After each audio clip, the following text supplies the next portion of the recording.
आज Doubtnut app download करें। Doubtnut पर अपने सभी गणित, रसायन विज्ञान, भौतिक विज्ञान और जीव विज्ञान के डाउट्स का करो सफाया। बस प्रश्न की फोटो खींचो, एक ही प्रश्न को क्रॉप करो और तुरंत वीडियो सोल्यूशन पाओ।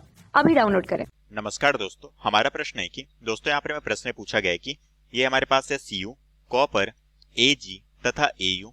इसकी हमें यहाँ पर क्या करनी है, साधारण ऑक्सीकरण अवस्था क्या है, ये हमें प्रश्न में पूछा गया है। ठीक है, तो दोस्तों यहाँ पर हमें प्रश्न में क्या बताना है, इनकी हमें यहाँ पर साधारण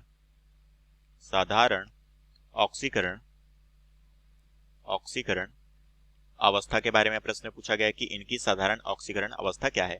तो दोस्तों हमारे पास ये तीनों जो तत्व दिए गए हैं, जो कि हमारे पास क्या है, कॉपर, Ag और Au, जो कि दोस्तों हम इसे सोने के तौर पर भी जानते हैं। ठीक है, तो दोस्तों हम कह सकते हैं कि ये तीनों जो है, तीनों तत्व क्या है दोस्तों, तीनों तत्व हमारे धातु हैं। ठीक है, ये तीनों तत्व दोस्तों क्या है, हमारे धातु हैं। तो दोस्तों हम कह सकते हैं कि यहाँ पर हमें इनका इलेक्ट्रॉनिक विन्यास देखेंगे और उसके पश्चात हम देखेंगे कि इनमें हमारा कौन सा ऑक्सीकरण अवस्था प्रदर्शित हो रहा है। ठीक है, तो एक एक करके हम यहाँ पर इसका इलेक्ट्रॉनिक विन्यास देखते हैं। सबसे पहले है दोस्तों, यहाँ पर हमारे पास है कॉपर। ठीक है, तो कॉपर का परमाणु क्रमांक कितना होता है, वो होता है हमारा 29। अगर दोस्तों मैं इसके इलेक्ट्रॉनिक विन्यास को देखूं तो इसे हम इस तरीके से व्यवस्थित करते हैं। ये हो गया हमारा अक्रिय गैस आर्गन। ठीक है, इसके साथ हमारे 4s में हमारे 1 इलेक्ट्रॉन यहाँ पर उपस्थित होते हैं और 3d का दोस्तों पूरा ऑर्बिटल भरा हुआ होता है, तो हम कह सकते हैं कि 3d के हमारे 10 इलेक्ट्रॉन होते हैं। ठीक है, तो दोस्तों हम देख पा रहे हैं कि ये हो गया इसका इलेक्ट्रॉनिक विन्यास। दूसरा हमारे पास जो धातु तत्व दिया गया है वो हमारे पास है Ag। ठीक है, ये हमारे पास है Ag। इसे दोस्तों हम सिल्वर के तौर पे जानते हैं, इसका परमाणु क्रमांक होता है 47। ठीक है, यहाँ पर दोस्तों इसके इलेक्ट्रॉनिक विन्यास को हम किस तरह से दिखाएंगे, ये होता है हमारा क्रिप्टॉन। ठीक है, यहाँ पर होता है हमारा 5s में 1 इलेक्ट्रॉन और हमारा जो है 4d जो है यहाँ पर क्या होगा, पूरी तरह से भरा होगा 10 इलेक्ट्रॉन से। ठीक है, इसी तरह से तीसरा जो तत्व है ये हमारे पास है Au, जिसे दोस्तों हम गोल्ड या फिर सोना के तौर पे जानते हैं। इसका परमाणु क्रमांक होता है 79। ठीक है, इसका इलेक्ट्रॉनिक विन्यास हम किस तरह से लिखेंगे, ये होगा हमारा Xg। ठीक है, 6s में दोस्तों होते हैं हमारे 1 इलेक्ट्रॉन।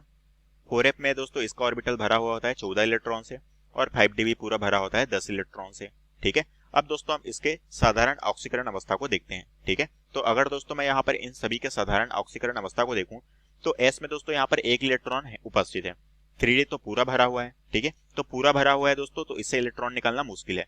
s के 1 इलेक्ट्रॉन आसानी से निकल जाएंगे। तो इसकी जो है कॉपर की साधारण ऑक्सीकरण अवस्था में कितनी देखने को मिलेगी, वो भी देखने को मिलेगी हमें +1।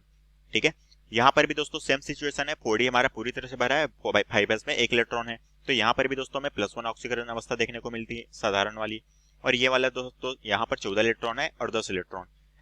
F और D पूरे तरह से भरे हुए हैं, S के हमारे 1 इलेक्ट्रॉन बचे हैं, तो ये बाहर निकल सकता है, तो ये भी हमारे का दिखाएगा +1 ऑक्सीकरण अवस्था दिखाएगा।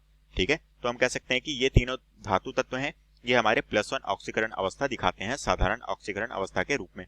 और यही हमें प्रश्न पूछा गया था, जो कि हमारे प्रश्न का उत्तर है। तो आशा करता हूँ दोस्तों आपको ये प्रश्न समझ आया होगा। धन्यवाद।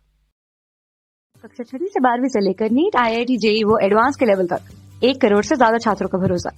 आज ही डाउनलोड करें डाउटनेट ऐप या व्हाट्सएप करें अपने सारे डाउट्स 8400 400 400 पर।